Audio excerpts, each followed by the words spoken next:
Okay. Hi, Scott Orlin with CINEMA-Magazin. Brett Ratner, Hercules, the mighty muscle man.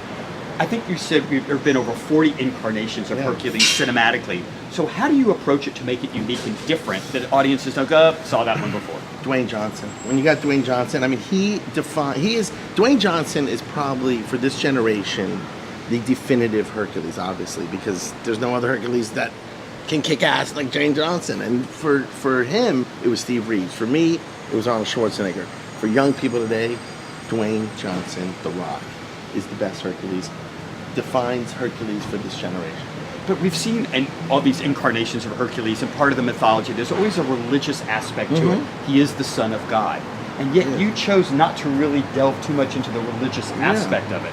So can you talk a little bit about we wanted a character that kind of, he didn't believe he was the son of God. He just thought he was himself as a man, and he had to find that higher power, that belief in himself in order to become a hero. So you had somewhere to go.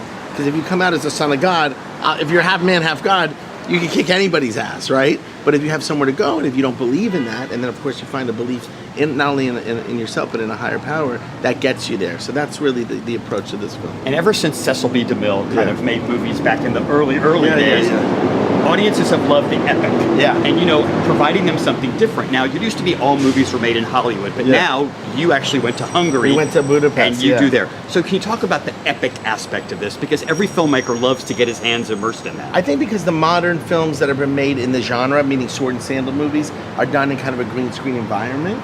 And what I tried to do is I said, I want to build these sets. I want to be on the set and walk on and be like, oh my God.